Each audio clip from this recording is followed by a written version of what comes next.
Y'all, what is up? Your girl G here. Welcome back to my channel. Appreciate you for tuning in. Now, I want to apologize that I'm coming to you guys a little bit late with this review, but we're just going to talk about Love and Marriage Huntsville, y'all. Love and Marriage Huntsville, I ain't even going to lie. This episode really kind of grinded my gears. I'm not going to lie. Watching all of y'all entertain Martell's bull when it comes to how he's antagonizing Melody, I don't think they're really noticing how detrimental his behavior is.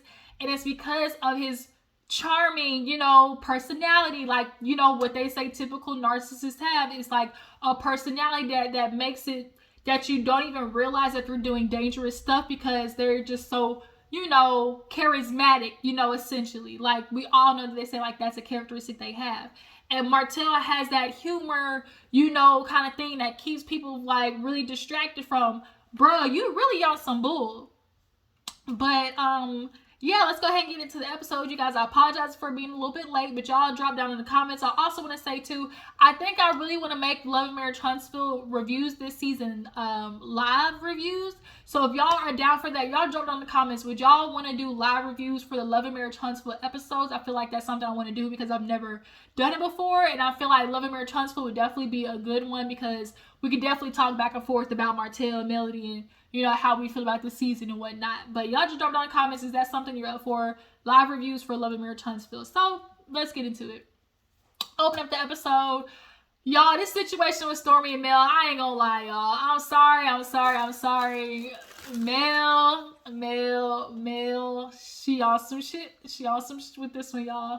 I hope that didn't slip out. I'm trying not to cuss this early in the review because YouTube been playing when it comes to the monetization, okay? Maybe you better watch your words early on in the video. Yeah, nonetheless, y'all, I'm sorry. I'm calling BS on Mel on this one, y'all. I'm one of those people, when you right, you're right, but when you're wrong, you're wrong. I'm sorry, in this situation, Mel's on some real sneaky, nice, nasty, passive-aggressive BS stuff because every time Destiny, every time Stormi, was just trying to explain, like, I can't do all of the things that you're saying because I don't have your number, Melody kept trying to put it back on her. Oh, why didn't you text me? I mean, I did text you, but no reply. You didn't try to call me either? I tried to call you, and once again, you didn't answer. Oh, well, girl, you can DM me. Now, bitch, like, come on, Melody. Like, bro, we all know when you change your number, whoever you want to have your number, you hit up. Period. We know that's how that works. We know this operation, how this works. So the fact that Stormi didn't get Melody's number, it says something. And so that's why Stormi is like, is this where we at now? Is this where you're at now, Mel? Like, is this where we're at? And so I didn't like how Melody in the confessional then tried to be like, oh, well, what did she say? What did Melody say? The first one, she was like, oh, my real friends, which is that, I just really, I like that my real friends, they just, they respect my boundaries because they know, that I like to just take my time off. And that's what Stormi acknowledged at that anyways. Stormi was like, I know, you like to disconnect, so that's why I, left it. She's like, well, if I like to disconnect, and that's why I wasn't reaching out to you. Okay, you weren't reaching out to me, but it still don't change the fact, like, yeah, you might want to disconnect, but it still don't change the fact that you still hit up people, like maybe a few times out of the month, you still kind of check in, like, hey, what's up? How are things good?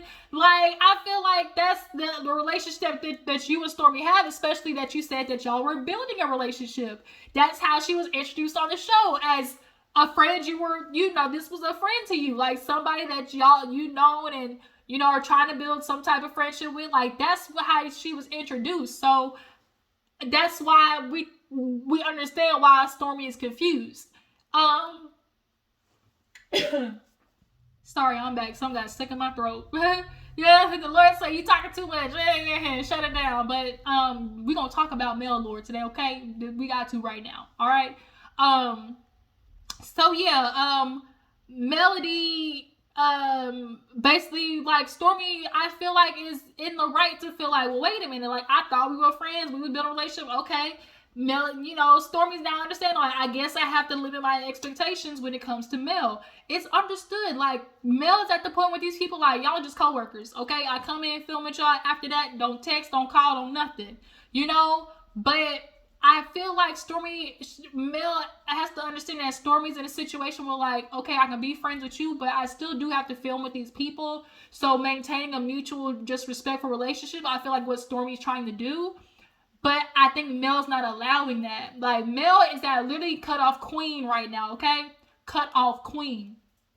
But I just really feel like, you know, Mel thinks like she doesn't owe the other person an explanation. But I just feel like when you respect somebody, or, you know, you just have just a mutual friendship, like, you know, you fill them in. Like, that's just something that you would do. So yeah, like, it's not like, oh, like, Stormi's entitled to, like, know about you, but, like, okay, you just tell her, well, hey, you know, like Stormi said, just let me know, like, hey, you know, I just need to take a break, you won't hear from me from a while. I feel like that's fair to do. That's fair. Like, Stormi said, like, I feel like that, I just feel like that's fair, y'all. I'm sorry. Like, I don't think Stormi's, like, in the wrong for this. She brought up how, like, dang, we got the reunion. I thought you was gonna talk to me. You really didn't. Our rooms are next to each other. I didn't know our rooms are next to each other. Now, Stormi, during the reunion, I can see why Mel was looking at you with her good eye, because you and Destiny was on some, oh, girl, you know, I love you too type stuff. Like, yeah, we real friend. Like, you know, we real. We, you know, people, you know, like, we get each other. And so I can see why Mel is kind of like, nope, because Destiny was on some bullshit last season and she betrayed Mel. So for you to kind of get to a point where it's like you and Destiny are kind of seeing eye to eye, I can understand Mel was like, I'm gonna have to, you know, scoot you off over to the side. But I think that happened more or less after the number changes. I feel like that did. But Stormi addressed basically, you know, how people tried to blame her for Mel's, like, that clip coming out with Destiny's messy ass.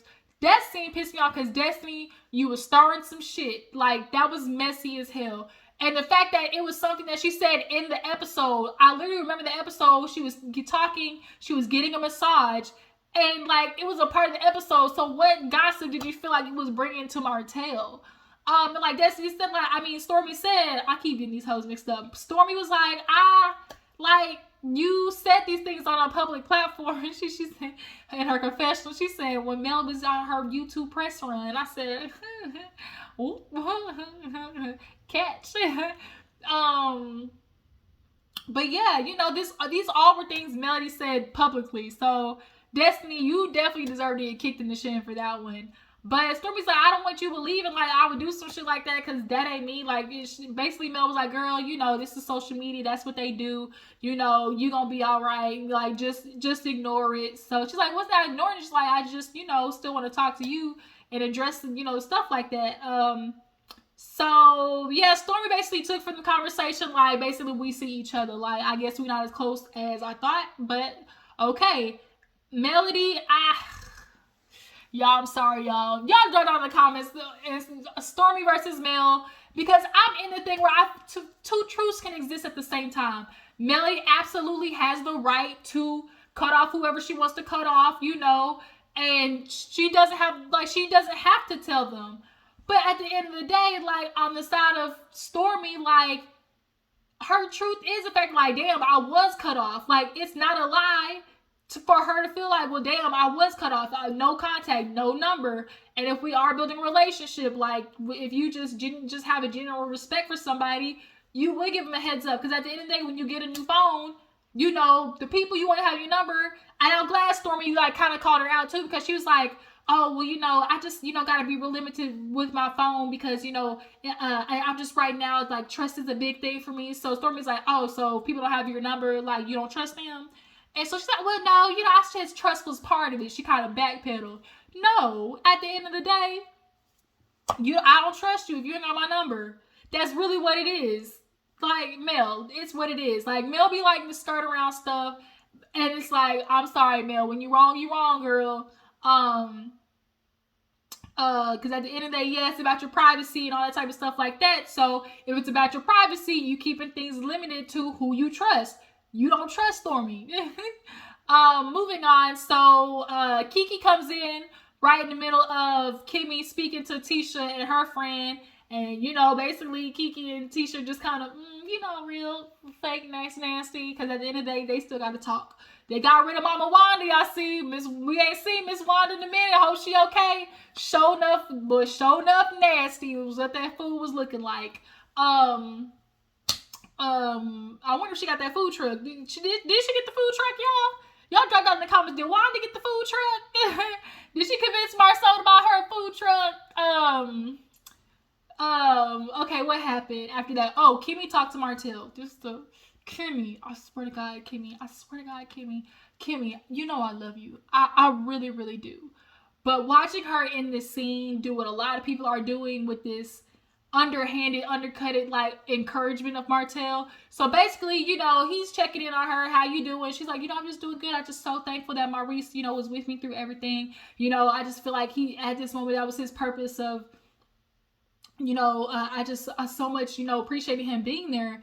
And so she's like, you know, not to be shady, but like, don't you miss that, you know, having somebody just to experience things with? He's like, man, you know, somebody that you love, like, hell yeah. He's like, I don't like this dating, you know, I don't like it out here. You know, I don't even really go on trips because, you know, because it don't even mean the same. Oh, yeah, Martell, you know, Martell, I'm gonna tell you something. You know that burning that you're feeling in your chest, that burn that just kind of keeps staying right here and then moves to your stomach and radiates a little bit, that kind of moves back up to your chest and then sometimes in your throat again, when you get that knot in your throat, that little knot in your throat right there under the Adam's apple. Yeah, Martell, you're gonna be feeling that for the rest of your life, okay? Because you, like she said, couldn't keep your penis in your household, point blank period.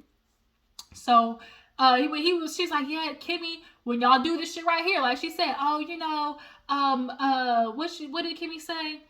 Oh, you know, no matter how much you and Mel, you know, talk about, oh, you know, we know what's good for us. We, you know, he told me, I'm gonna stop saying that. And she laughed like, oh, Martell, like, I'm really, you know, talking about, oh, you know what's best for me? He said, nah, you know, I do, like, you know, I ain't saying I do, but I don't, you know, whatever. Like, he was like, in a slick way, like, you know, I now know what's best for me and it's best for my ass. I should have stayed my ass home. Basically was what he was getting at. And so, but nonetheless, Kimmi doing the, oh, you know, we're just always going to see y'all two together. You know, we're just, because, you know, we met y'all together. We went out together. Martell just grinning because he's thinking about all the good times. But then you got to get back to reality and understand you're not there no more. Okay? But Kimmi and y'all doing this, we're always going to see y'all together. Low-key, that encourages Martell even more to do the shit that he's doing to Melody, because it's like, why won't you be with me? Nigga, I'm not gonna be with you because you are a problem and you need help. That's the way Martell is moving right now. Just a real why won't you be with me type energy. So Kimmi, I understand you, she's the one that's always like, oh, you know, Martell's a nice guy, he's a good guy. But yeah, he's only a good guy for his benefit. Period. Martell is a swindler, okay, if you ask me. But yeah, he's sad, and like Kimmi said, I think he's having a little bit of buyer's remorse. He misses, you know, his wife and his kids and the household he had. Suck it up, Buttercup. That's what you get. So actually, Melody's on her way out, and you know, he's like, oh, you leaving? I'll walk you to your car. No, I'm good. No, but just, man, stop making it such a big deal. And so it's like, it's not making it a big deal. You're the one making it a big deal. I simply just said, no, I'm good. That's how it should have been left. But because Martell is Martell, man, Melly, why are you making it a problem? Like, man, let me just walk you to your car. Dang, like, why you always gotta make it a big deal? No, Martell, y'all don't have that relationship anymore. He's sitting here playing this, oh, Melly knows, in the confession, I'm always gonna be a gentleman. Melly knows I'm a gentleman. Okay, but be a gentleman for somebody else, because I no longer want your gentleman services. So she walk over to Tiffany and Lewis. Oh, you know, I'm leaving. Bye. Here go Martell. Oh, we leaving, y'all. Nigga, this ain't French 101. We who? Melody like, oh, this is what I would have done. Martell, you know, can you go grab, I think I left my jacket over there. Soon as he would have walked over there, bitch, I would have been out of there, okay? Man, Olympic style, be on. I would have went James St. Patrick, ghost. Would have went ghost. But Martell's like, I mean, I'm walk you to your car. Let's just let it happen. She said, that's my Versace. No, Martell, you're not walking me to my car. Well, let me just walk his. And then when he said, well, she's like, I parked right off. No, you did. You parked across the street. This nigga keeps, like, y'all, anytime Melody is around him in his vicinity, Martell naturally, subconsciously, is always going to keep tabs on her. Because he wants control of her, especially now that she's gone. He wants to feel whatever little piece of her that he can. And in order to feel that hope that he's so addicted to, that when he's around her, he is always going to try to control the situation to feel that again. Because he felt it when they was in Florida, when he apologized. They had a good family trip. See, he thought that was going to fix it. That was going to be enough. And then Melody was just going to let him do whatever he wanted. Like, I'm going to message you whenever I want to message you. He thought that was going to change things. No, we're still not getting together. I still don't owe you shit. Melody owes that man nothing. And that's what he keeps forgetting because he's so used to, because they were married. But we're not married anymore. So no, stay your ass inside. So she walks out. Oh, you be good now. You watch out. Oh, I'm protected. Are you really protected? Are you really protected? See, that's the problem with you niggas. Y'all feel like protect is only, physical. Were you protecting her when you was going out and having sex with Ariana Raw and then coming back home and having sex with your wife? Were you protecting her then, Martell? I digress. Kimmi, Maurice, they, she's packing, getting ready for surgery. She talked about, the party and just it being a good, morale booster. Maurice at first didn't want to do it, but, she did it. I feel like you have to have those celebratory moments. Kimmi, and having your morality in question, you never know what's going to happen with your health, y'all. So it's like, just celebrate while you can. And, Kimmi, of course, being who she is, I'm gonna go ahead and prep for the week of food. And he's like, can you just, don't worry about it. Just chill.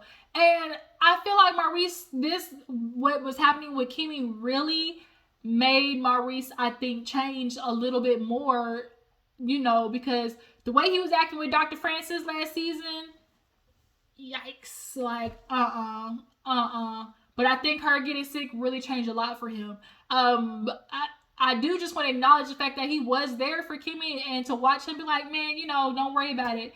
Can you just relax, because y'all have to look it up. Men are 6 times more likely to leave their spouse in a chronic illness or a health decline. 6 times more likely. 6, y'all. 6. Men are not going to stay around to nurture their wives, y'all. And so I just want to acknowledge, like, Maurice, him doing that, like, I just want to acknowledge. Still don't mean I ain't gonna get in his ass for the shit that he be doing. Now, don't let it twisted, okay, Maurice? We still know you was down there in Atlanta with the boys, okay? You ain't getting over on that shit, but I'm just gonna acknowledge, like I said, when somebody in the right, they right, and when they wrong, they wrong. But in this moment, Maurice, I appreciate what you did for Kimmi, because Kimmi my girl, okay? That's my girl, okay? But she gets to the fact that she talked to Martell, and she's like, yeah, I was talking to Martell, and you just, getting into Melody, and basically, I was like, oh, do you miss, like, having somebody? He was like, yeah. She's like, I think he want Melody back.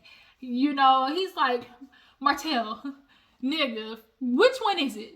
Do you want her or do you not want her? And I'm glad Maurice is finally in the reality of, like, Martell, like, you double-minded ass nigga. What are you talking about? One moment you hate her, one moment you want her back. Then he's like, a double-minded man is a disoriented man, or it's in the Bible. I know what it is. A double-minded man basically is no good. And Martell, we all know mentally ain't good, y'all. He had to be forced, court ordered to go to therapy. Period. Court ordered to go to therapy. That man was not voluntarily going, and he needs therapy. He needs it bad. Especially with a mama, basically, baby, ain't nothing wrong with you, baby. What's wrong with you? Ma'am, did you not see this man? Your son blow up his whole motherfucking life on national TV? Did you miss that? Miss Marlene, did you miss that? Because we all didn't. But yeah, you got the nerve. Ain't nothing wrong with you, baby. Ma'am, get the fuck out of my face. So yeah, and so Martell was like, Maurice was like, yeah, I think Martell's having to deal with, when you realize and you look back and that you're the cause for all your mistakes, there's gonna be regret. Yeah, like I said, that burning in your chest, Martell, feel it, bitch, feel it, because it's always gonna be there. And the confessional, Kimmi's like, well, because Maurice was like, he gotta understand, like, what you did, is what you did, and a woman scorned. Like it's cold, ain't it, Martell, in these streets? It's feeling real cold out here in these streets. I don't want to come home. No, no, bitch, take your ass down there to the shelter, okay, over there with your horror, okay, okay, period. So yeah, Maurice. I'm glad Maurice is not ignoring what Martell did, because last season Maurice was giving real Martell side, just blind loyalty, like the bros before hoes situation. But I think Maurice is starting to see, like, Martell, yo, get it together, like, get it together. So yeah, but she was like, yeah, and understanding, like, he got to move on. And so Kimmi's like, oh, it's better said than done. Yes, it's gonna suck, Martell. It's absolutely gonna hurt you to have to try to move on, but you have no choice but to. Period. And Kimmi, you having these little soft emotions for him, and it's like he don't deserve, honestly, none of that shit. He don't. Moving on, Tisha, your little bartender. I like the bartender. Tisha, like, girl, Tisha, you need to leave Marceau. Ugh. Go out there and have you some fun. Marceau ain't hitting it, right? Like, y'all look at Marceau with his big back having ass. Like, nigga, we know that was you. but yeah, Tisha was talking to the bartender. Okay, bartender, a little drink over here. Can I get a little Casamigos on the rocks? Hey, I'm lit like Casamigos. My pretty white toes, my natural afro, my neck and wrist froze when I work. Hey, work. Just look at my ass when I twerk. Hey, twerk. Hey, if y'all have not heard the Megan remix to Gift and a Curse, a bitch smack me. Y'all know my worth. Looking with me, it's a gift and a curse. Yo, Tisha, you need to go listen to that, okay? It's time to get in your bad bitch era, okay? But nonetheless, Tisha talks to her cousin. I guess, Tisha bringing the family from across the tracks, y'all. She just said, bitch, we all gonna make it out the hood. So I guess she's like in the brokerage field or whatever. Tisha's doing real estate. She wants her and Keke to make up, because we see, like, the old pictures. Keke and Tisha was tight. Tisha acknowledges, like, she was the reason why, I went to A&M and things like that. Like, they were close. So, yeah, the cousin basically was like, I think Keke's just dealing with the reality of, like, she's dealing with, realizing she's not living the life she wanted to live, and she's dealing with that, that hurt. And so that may be true. And I do agree with Tisha, where it's like, yeah, people are dealing with pain and dealing with hurt, so they lash out, but, like, it doesn't give you the right to lash out at people. Everybody deals with hurt and pain, but the way in which you treat people when you're upset and mad says a lot about you. It really does. It just does not give you the right to treat people like shit because you're having a bad day. Like, it doesn't. And so people don't have to stick around for that. So what else did happen in that scene? Yeah, basically Tisha agreed to talk to Keke. So Martell crashes the Chris and Nell's date. And Nell basically gets the question, so you like the single life? Hell no. No, I don't like the date at all. She's like, but what about Sheree? Like, we done met Sheree a couple of times. I said, oh, so Sheree has been around here, Martell. And so, Chris, so is Sheree the one? He like, man, how long you plan on doing this with her? He thought, when God say go, God say go. And it's like, nigga, if you don't know my face, basically, we all know Sheree and Martell, it's a contract. But, she asked him about the kids, and, how are things with Melody. And he's like, things aren't good. We don't communicate anymore. Like, I don't even have our number. Yes, absolutely. Anything that Martell is ever doing in regards to Melody, it is how he can control her or benefit from the situation. You can't have my number because you want to text me all the time. And when I don't text you back, you feel like you're entitled. I'm entitled to. I don't have to text you back, my nigga. I don't have to call you when you have my kids. The oldest one, I'm sure got a phone. I'm sure the oldest one got a phone. So if I need to reach the kids, I'll call her. Hey, put your brother, sister on the phone. Point blank, period. I don't need to talk to you. And so when he's upset that when she left the kids with Marcus instead of giving them to him. Because no, when I have the kids on my time, I do what I want to do. Like, you're not in control of that. So he felt like, oh, I should have had them first because, we need to have people who have been around the kids or are at least qualified. So Marcus isn't qualified to watch the kids is what you're trying to say? Nigga, we know why you don't want Marcus watching the kids. So when she's like, oh, babysitters, like, he's like, oh yeah, ultimately, because he was like, oh yeah, things are good because I don't like, going in and out of court. So she's like, court? And he's like, well, ultimately we couldn't agree on babysitters. Like, because of the way he said it, I don't think it really clicked to them that he's taking his ex-wife, baby mama to court for custody. I don't think it really clicked to them. And that's those narcissistic traits. You miss the detrimental stuff that they're doing because of how they their wordplay and charisma and just everything about them. You just missed what the fuck they're saying. And it's like, for her, it might have registered, but she just was keeping her cool.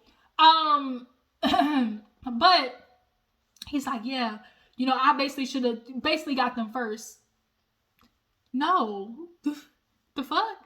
We all know why we want Martell wants the kids. One, he doesn't want you don't want Marcus to put a little sugar in his son's tank. That's really what it is. One. And two, he wants to know Mel's every move. Point blank, period. Because every time she gives me the kids, he's going to feel like, oh, she's off basically fucking some other nigga. That's basically what it is. Especially now that it's rumored that she got her little man. Oh, Martell's doing everything he can to keep tabs. So if you need somebody to watch the kids, he's going to keep tabs, write it down, and take it to court to try to make her seem like an unfit mother. And that's shit. How the hell are you trying to make me seem like an unfit mother, but then you be wanting me at the same time? The fuck? So, Nell goes to talk to Melody, and she, of course, checks in on her or whatever, and, she's like, how's the dating world? She's like, girl, it's not as bad as, people like to try to make it. Because we all know women are literally staying in relationships way longer than they're supposed to simply because they have this fear of, like, not finding another man. And, like, that's how society wants it. Y'all try to scare women every which way for men to just take advantage of us. It's simply what it is. Women, like, be in these situations and really be wanting to leave but be scared because it's like, oh, like Betty White, I guess a piece of a man is better than no man at all. But yeah, she was like, yeah, so she's like, well, I talked to Martell, he came and crashed our date or whatever, and he was basically talking about how he's talking about the babysitters and you're dealing with that, and how he can't, y'all won't agree. And so she's like, here we go with this bullshit again. Martell's doing everything he can to try to convince people that I'm the problem, that, I won't cooperate with him. And, like, it's all lies. And I'm glad, Nell called it. She's like, I get it. You out there, with your peace and your tranquility. And she said he's still trying to find his. And that's what it is. He's still trying to find his tranquility and peace. And he ain't never going to find it because he continues to think that it's with Mel. And it possibly could have been, but you kept getting it up. You kept getting it up, Martell. And because you kept her piece, you ain't gonna have yours. Sorry. But Melody basically was speaking like, yeah, he keeps talking about this whole babysitting situation. So Nell's like, well, can y'all find one to agree on? She's like, I've tried that. Do y'all really think Martell's gonna agree on a babysitter with Melody? No. Anybody she offers, he's not going to agree with her. Point blank, period. He wants control of the situation. And that's what Melody said. She's like, I'm not doing this anymore. I'm not dealing with a man who, because I decided to leave you after I've given you multiple years. Like, if y'all really think about it, by the time a woman has left, she's probably stayed 3 times longer than she should have. Like, Martell had literally a 5-year span of the ability to try to get his shit together and couldn't. So it's like, you're not obligated to any more of my time, Martell. Y'all aren't together anymore. You're gonna have to accept it. And he's really trying to not, like, it's not really registered to Martell like, oh shit, like, I really am divorced. Melody owes you gall at this point, like Finnuck, okay? Because he wants to be able to message her when he wants to, and she's supposed to reply. And, you know, like she said, like, I'm not dealing with this. I decided to leave you because you cheated on me. By the time I left, you thought. And a lot of times, the truth is, like, men, they're not changing their behavior. It's just, I'm just going to stall it out. Like, I'm just going to wait until, you know, she gets lonely. And, you know, it's the kind of the thing of, like, men really don't have to change their behavior because what one woman won't accept, another woman will. And he felt like he wasn't gonna have to change it. Martell really wanted a wife and a girlfriend at the same time, and Melody was just supposed to accept that because he knew she had kids. And once men feel like they have kids with a girl, that definitely puts a whole new level of ownership on top of it. But like she said, I'm not dealing with you feeling like you're gonna keep tabs on me. You're not gonna have my number. Literally, only 5 people have my number. What she said with his pull up following ass, like, because then he like pulled up to a date. He pulled up to a date on Melody one time. Like, his only course of action right now is to keep tabs on Melody. And that's not fair. Like, you had your chance. You fucked up. I gotta move on. And so Nell was like, you know, I'm sorry, I didn't know all of that. Yeah, there's a lot of stuff that Melody really isn't saying. Because at the end of the day, it's like, people would call her bitter. And it's like, if y'all really thought about all the stuff that Martell has done to Melody, like, y'all really think about it, this man was in a whole nother girl for 5 years. Even during COVID, y'all. During COVID, this man was leaving the house to go mess with another bitch. Like, literally, to stick the tip of his dick in some coleslaw to come back with mayonnaise and rub it all over Melody's household. Like, it's tragic. Like, you couldn't even stay inside when everybody was on lockdown, my nigga. Like, that's how disrespectful you got. The girl called Melody for Martell. Put Martell on the phone. Like, y'all think y'all forget, like, how much shit this nigga did. Like, Melody owes this man Nathaniel nothing, zero zilch. And it's not clicking to him yet. Martell, let it go. Last part of the episode, basically, Keke, Tisha get together. And they both are playing the blame game. Y'all did the same thing to each other. Y'all really, really did the same thing to each other, point blank, period. Keke, you did come on under the Mel umbrella. Mel kind of, she used you, you know, and you just need to admit that you said that shady shit. But she did actually. Keke was like, well, you know, it's funny for you to come to me saying I did this, but you did XYZ. Tisha, you did spray some shit about Keke, and the way you're trying to tell her, like, well, you know, when you say stuff without saying stuff, you like to play word games. Well, Keke, so do you. It runs in y'all bloodline hella thick. You love to play the, oh, I'm gonna say something without really saying something game too. And so when Tisha was in the confessional, like, oh, I'm just not getting through to Keke, you know, she keep trying to play this both sides are wrong game. Well, shit, because they are. Like, both of y'all are wrong. Y'all both did stuff to each other. You tried to out Keke about her, you know, her issues. And Keke was like, well, bitch, your marriage is trash. Well, I mean, we all knew it was trash, but, like, she just confirmed it even more. And that's what Tisha's really worried about. That's all it is. And she ended with, well, how would you feel if I spoke on your marriage? I said, oh, Tisha, is that a threat? Is that a threat, Tisha? But you guys, that was Love and Marriage Huntsville. Y'all tell me what you feel about the episode. Like, it's messed so far.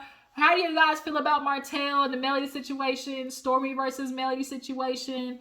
What do you guys feel about Melody cutting everybody off? You know, next episode seems interesting. I really appreciate y'all for tuning in. Make sure to follow my Instagram and Twitter, and I'll catch you guys later. Bye.